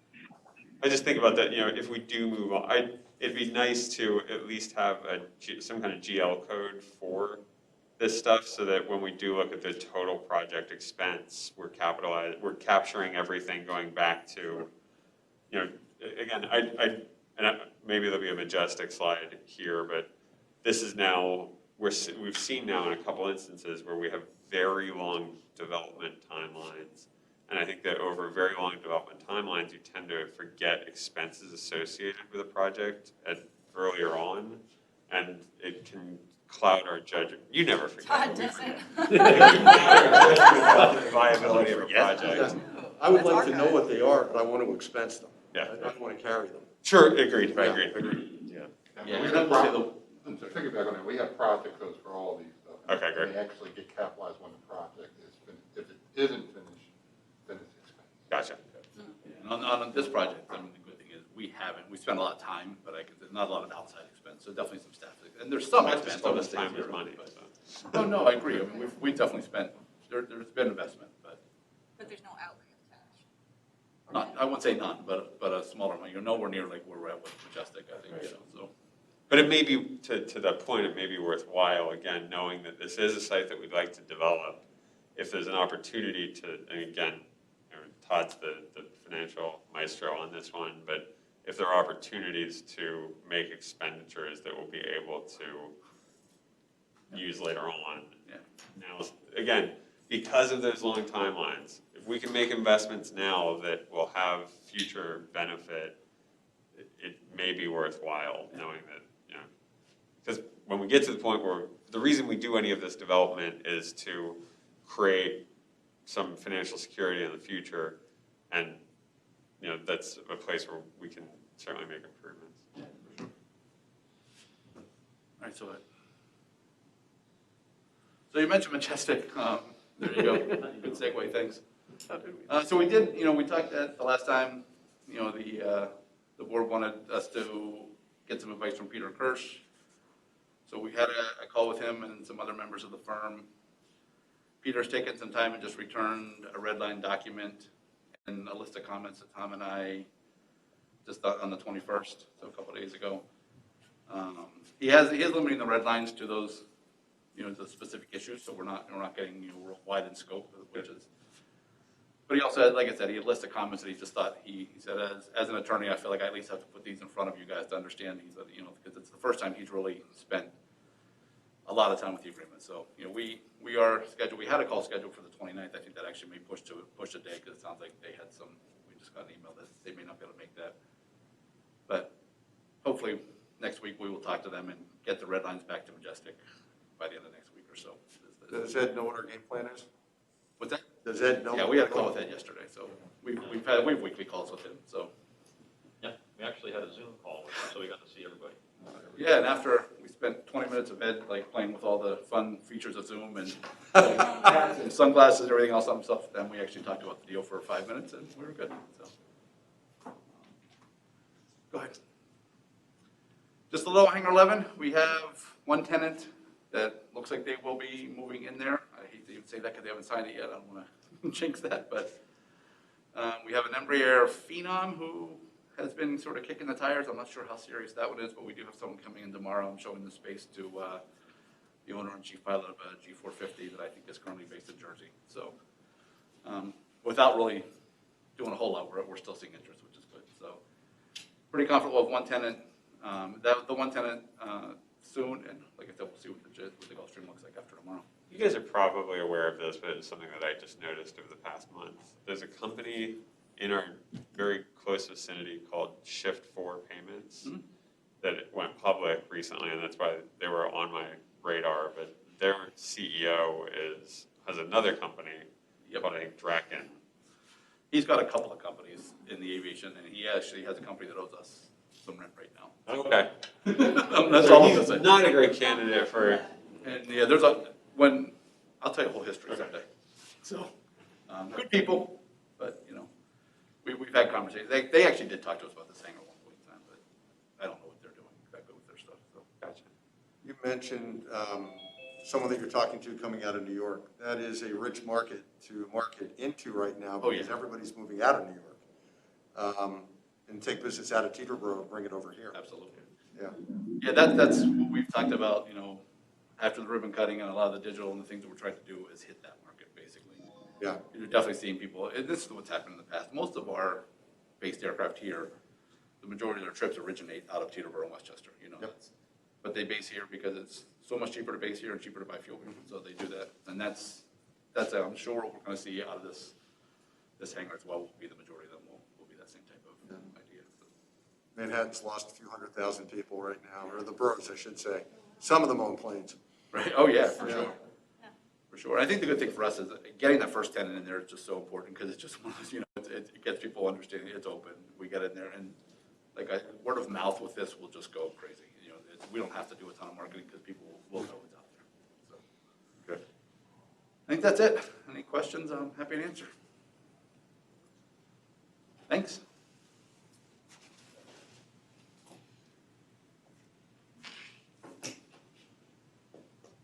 All right. I don't know, Judge, maybe, or Tom, we don't have any items that would be appropriate for an executive session, correct? Nothing from the staff perspective. Judge, do you have anything for exec session?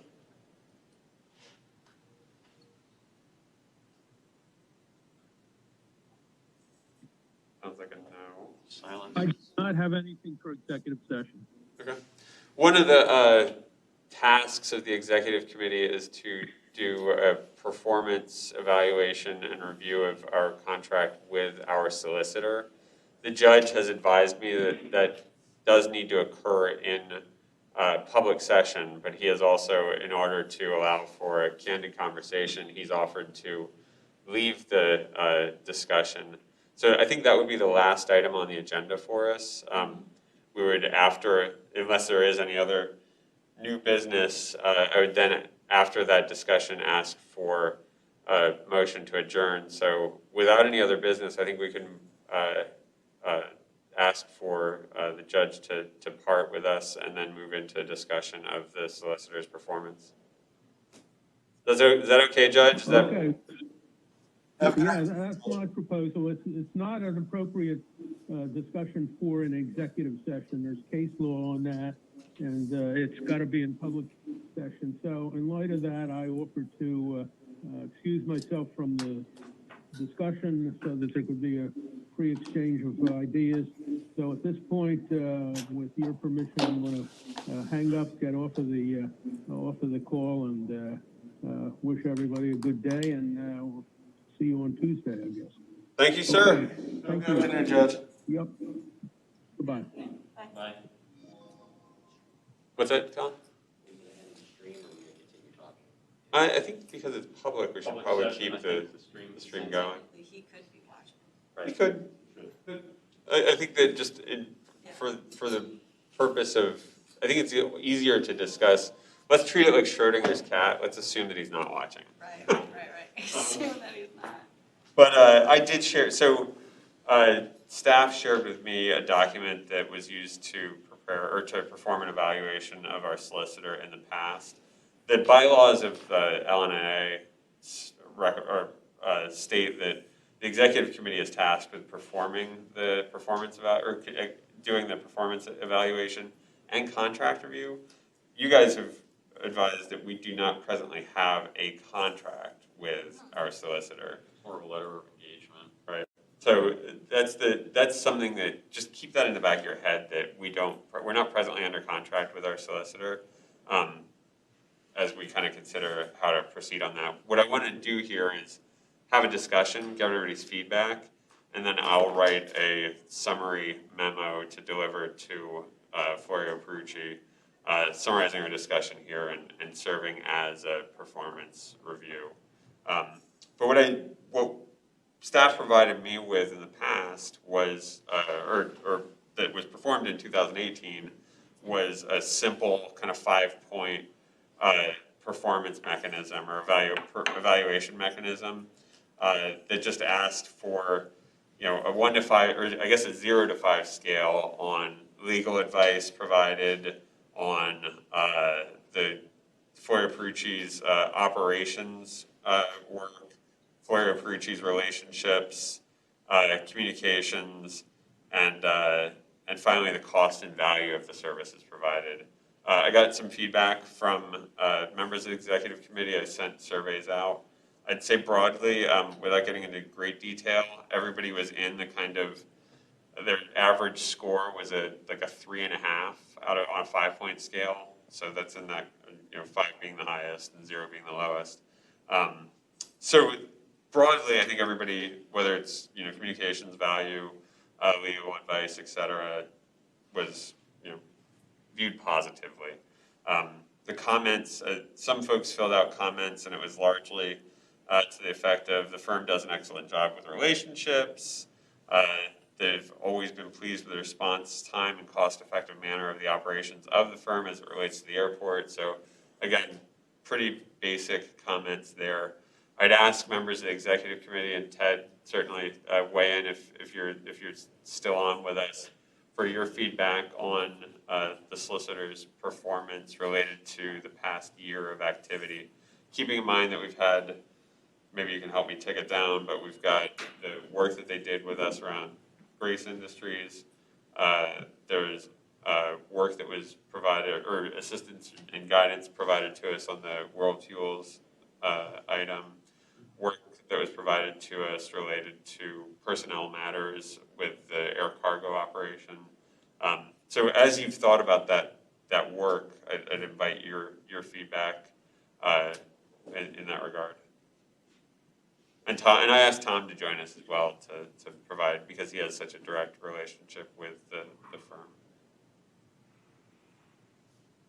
That's really what I'd like to hear. I mean, it's more, you're the one who has to interact with them on a regular basis, you guys. It's you guys. Yeah, and so when I think of the solicitor, I also think of the firm, because again, this is certainly, our touch point is Judge Friedberg, but there's a pretty deep bench behind the judge that we work with as well. And Robert Donchez is someone that we work with a lot. Robert Schwartz, who's seen some of the meetings as we're talking about some of our agreements. Elizabeth Marcon, I know Darren, your team worked with her quite a bit as well. So we've got a number of people in that bench, and I think, you know, it's, the strength there is the roundedness of the staff, because we have a lot of expertise in a lot of areas that we can reach into. Certainly, there's areas where we have specialty counsel. The solicitor's office doesn't have certain expertise. We have bond counsel, we have aviation counsel, and so forth. So there's areas where we've identified that we need to go outside. And certainly as we've, you know, moved through some challenges on specific projects, we've reached out in addition to make sure that we had the support, and even getting second opinions, I think sometimes has been helpful to make sure we're in agreement. I think we've generally found that those opinions are in alignment with the advice that we get from our existing solicitor.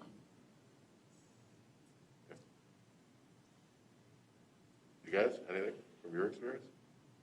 I think tons. I mean, I would agree. There's mostly the interaction is pretty good with those guys. I mean, they're responsive for sure. You know, I've worked with Rob Donchez a ton over the last several years, mostly on the Rockefeller stuff, and you know, certainly now for sure I wouldn't want to switch only because you know we're coming to the end of the Rockefeller stuff, and he has been so intimately. I think we'd have to continue working with him in some manner, even to finish that stuff up either way. But I mean, he's been helpful. Elizabeth, I think, is very good. Elizabeth is sharp, and she's super responsive when we need things.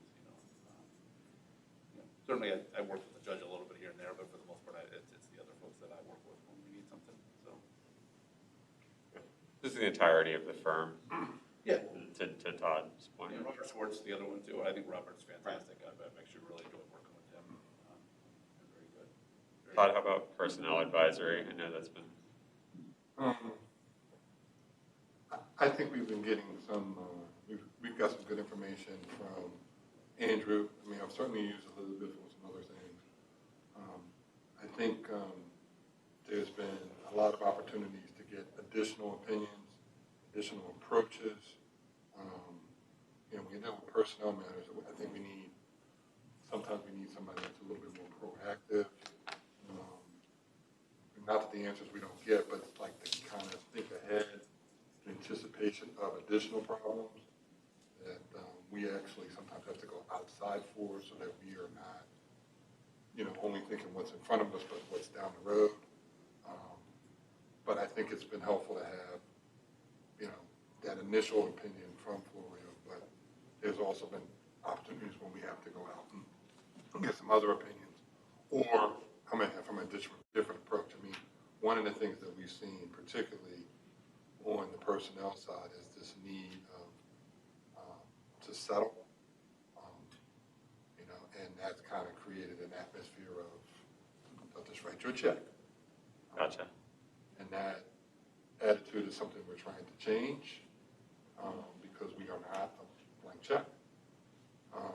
So that means you got to be a little bit more aggressive sometimes, which is not necessarily their approach. Not that their approach is wrong, but if you want to take a more aggressive stance, sometimes you have to maybe go a different route.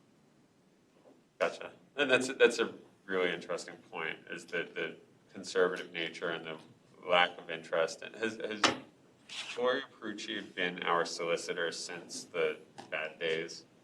The bad days. They've been with us through the lean years, if that's what we want to call them, sure. Because to Todd's point, and I think we had a little bit of this experience, if I remember correctly, with the work around some of our real estate development, is there's been a hesitation to engage in litigation because of the potential upside expense, which, you know, I think broadly speaking, this board is supportive of a conservative approach, but I also think we don't want to get walked all over, right, by anybody that we're working with. So I think it's a point of concern.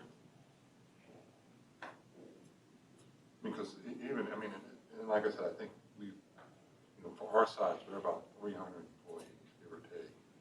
The amount of personnel issues that we deal with because of that reputation is significant. Yeah.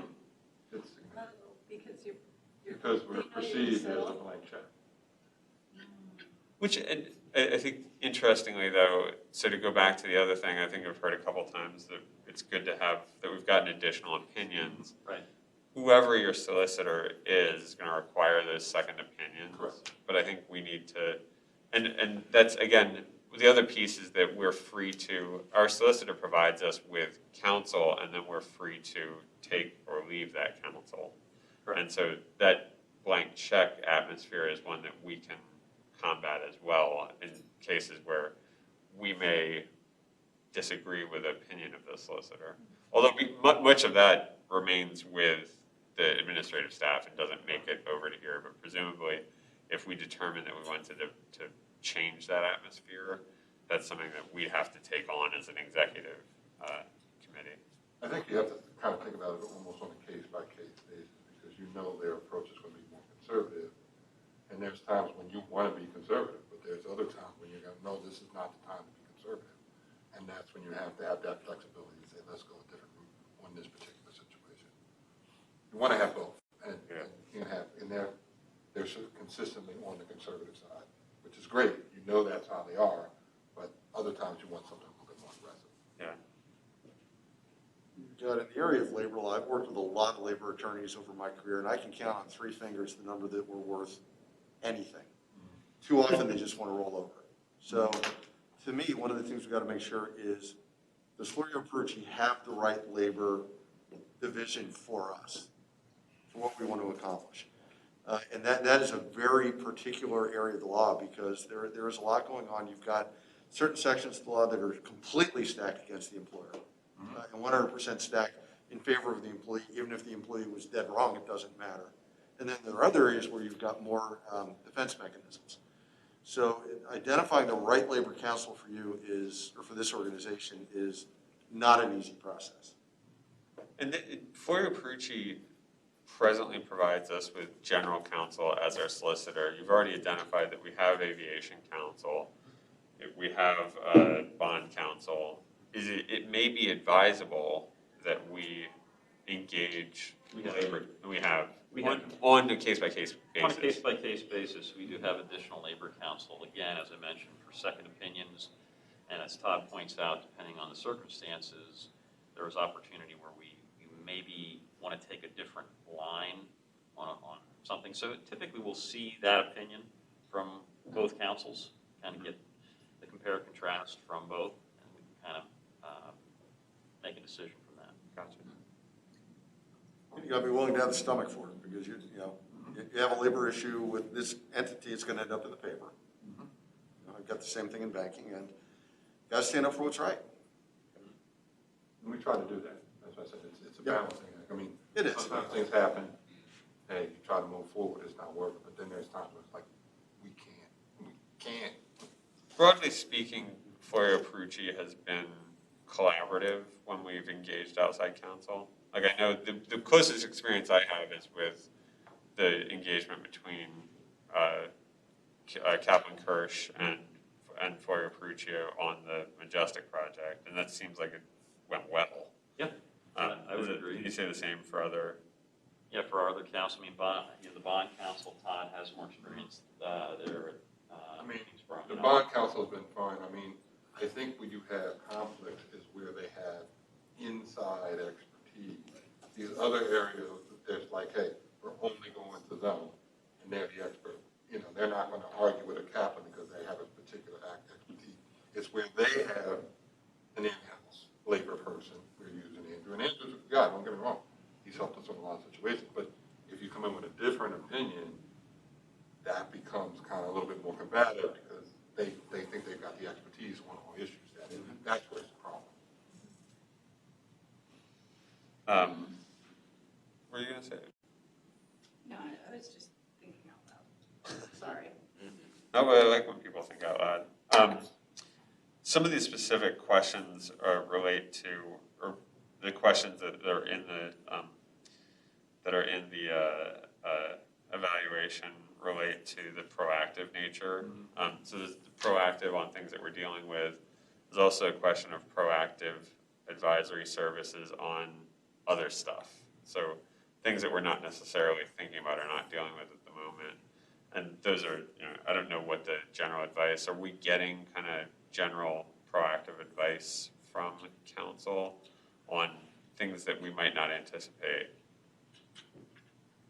Great question. Thoughts from anything on the contract side or the personnel or labor side? I can tell you personally, I don't think I've seen that, Yeah. I think, if we ask, we get an answer, but I don't really remember too many times where they, just sort of sent us something or picked up the phone to say, hey, this is coming down the pike, you should take a look at it, And there are firms that we do engage with where we do see that. Yeah. Gotcha. Definitely. Those are firms with a specialty though. Correct. And so in their guidance to us as a municipal authority, it's been generally the same thing. If we ask, we get an answer. And I'm thinking about things like the Supreme Court ruling related to gender. Like that was one that came up that Ted brought up, and then the firm weighed in. The things like the changes that we made to our bylaws, like typically it's us initiating any kind of conversation, and then they provide guidance. But is that typical? That, like, you have to come with questions to tease the information out of your solicitor, because they're not gonna volunteer, because they don't wanna steer you where they think that you want to go. In that way, they're letting you dictate where you're going to go, and they're just responding. So there's kind of like two ways to look at that in some regards. I think it would be helpful if there would be a little bit more voluntary, sort of like for your information. This came up, you may want to consider this. And I don't feel like that happens a lot. Do you feel like that happens? So I draw on your experience as a council person in Northampton County. That's what I was Does thinking that out happen loud in that about. environment? That's what I was thinking out loud about. Like, I have to really, like, pull my solicitor aside and say, hey, I'm interested in this. What's the legal stance on this, and where do I need to go for this information?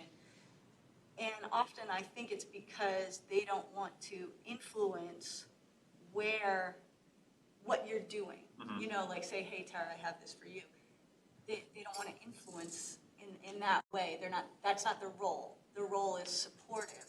And so I understand that in that regard, but sometimes it'd be nice in a conversation, like even during council meetings, when we're talking, we literally have to drag participation out of the solicitor sometimes to say, hey, can you like step in here and give us some guidance? Which we don't have to do here. We're Right. always going to get quick, and I think part of the evaluation is responsiveness and timeliness of response, which I think is generally pretty good when we bring up an issue. Yes. We get a quick response. I know that, like, you're talking about support, and like I likened it to them letting us know if there's landmines ahead of us, and we might need, I maybe want a little, if I'm making a recommendation on proactive, like maybe a little more, hey, there's a landmine ahead that is in advance of us being about to step on that landmine, right?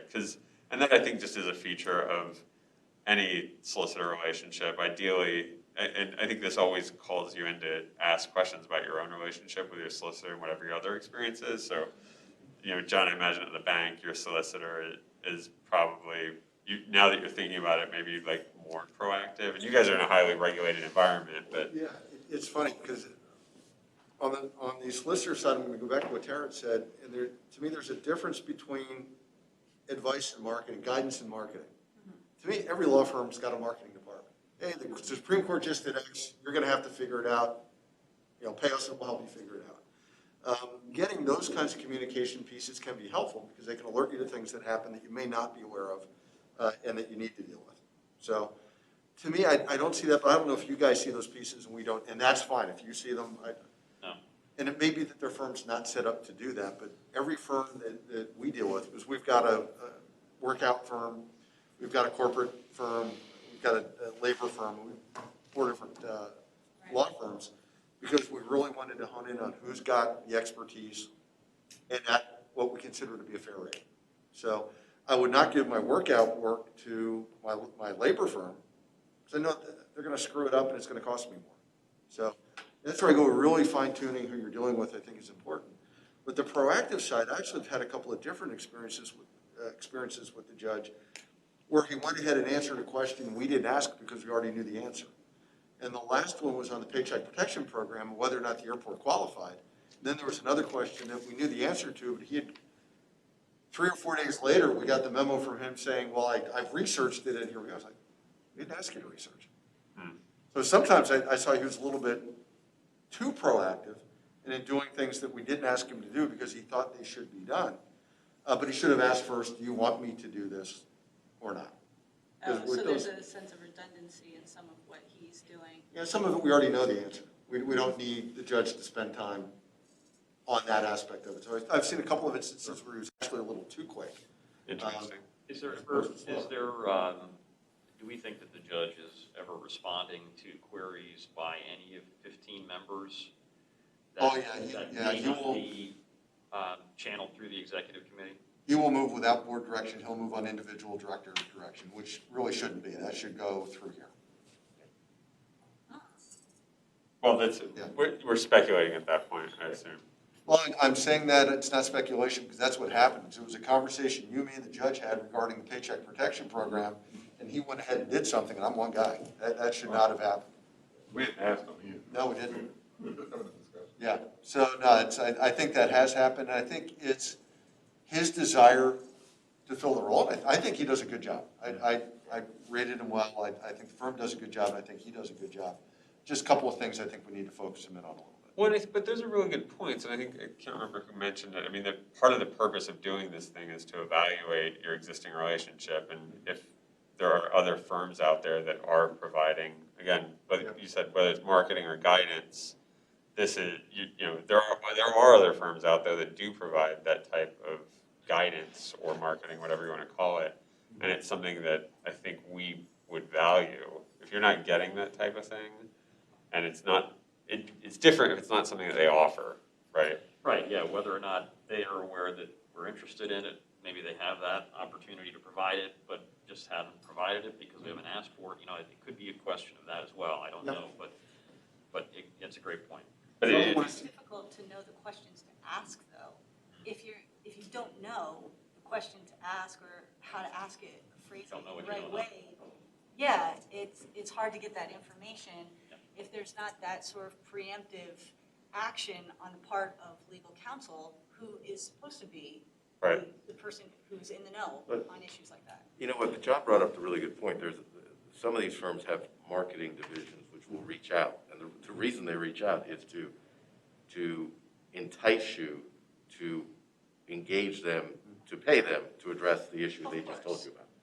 So I think one of the things that the judge's firm has done for us is always tried to avoid billing us for items that we don't really need to address. He's run the clock. Yeah, he's never run the clock. No. So I think that's a huge kind of reality stone we need to always keep in perspective, is that I've worked with firms where I got letters from my lawyer and went, why did you do this?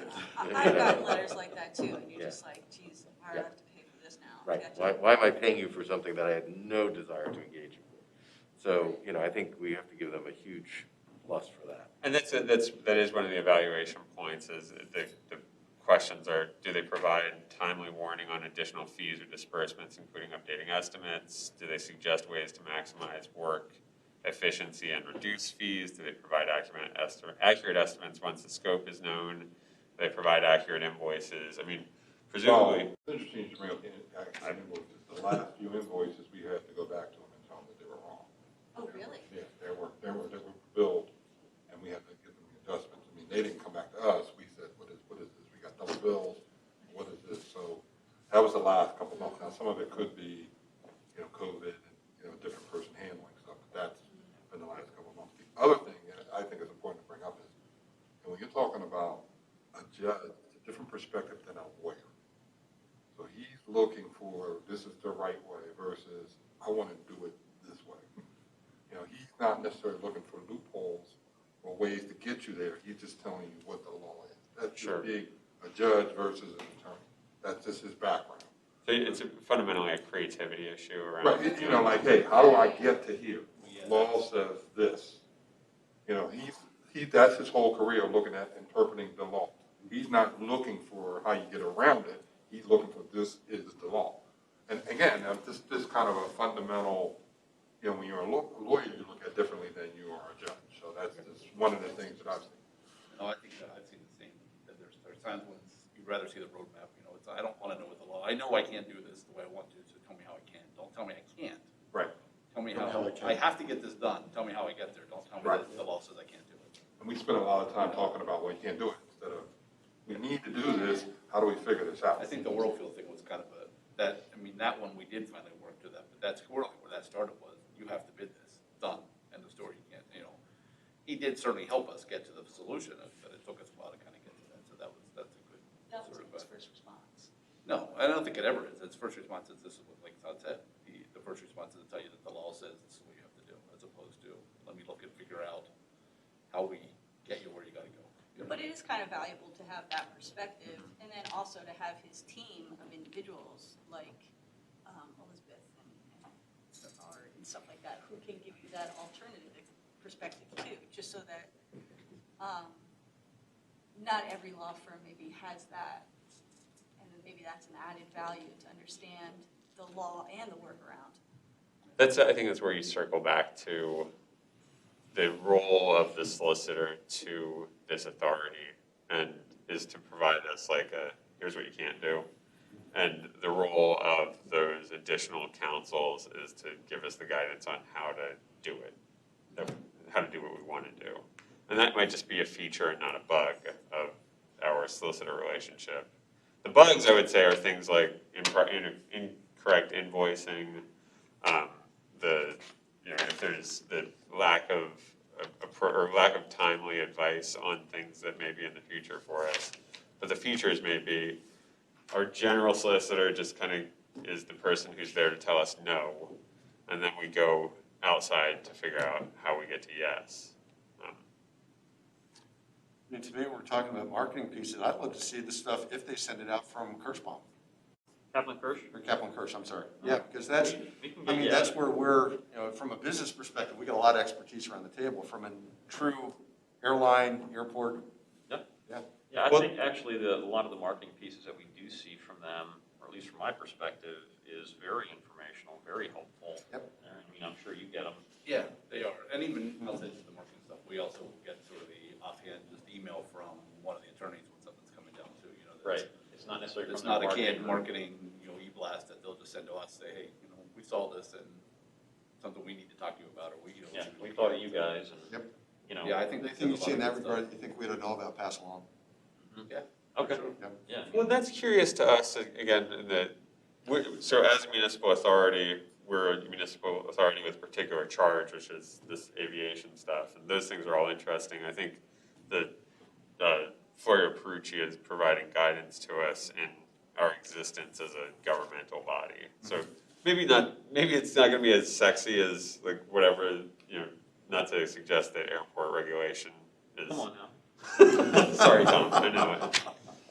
But that might just be, again, one of the realities of life as an authority getting guidance from a solicitor is that there's it's real deep in the weeds when it is interesting. Now, that said, we should also be getting it. I think it would be incredibly valuable to get some kind of marketing materials from them to us. Just help us understand maybe more. Maybe they exist, maybe we're just not on the email list, I don't know. That can be too. We could certainly research that. Yeah. I'm not as concerned about getting them from Florio on the business side. I get those already. Yeah. So that part doesn't concern me as much. I know a lot more about airports and airport authorities than I did 3 years ago. But I'm sure there's still a lot for me to learn.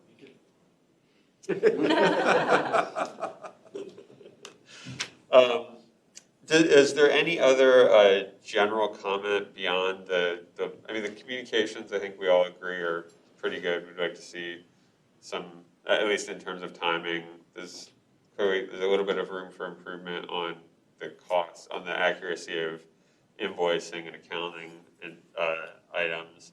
The relationships that they have with other organizations, they've played nicely broadly when we are talking to other council. They have good relationships locally with other folks that we're working with, whether it's other municipalities. They have good relationships personally with staff members. Like I assume there's no attorney at Foyer Perucci that we just dread seeing or hearing from. Yeah, I mean, sometimes there is, you know. Oh, yeah, there is. Okay.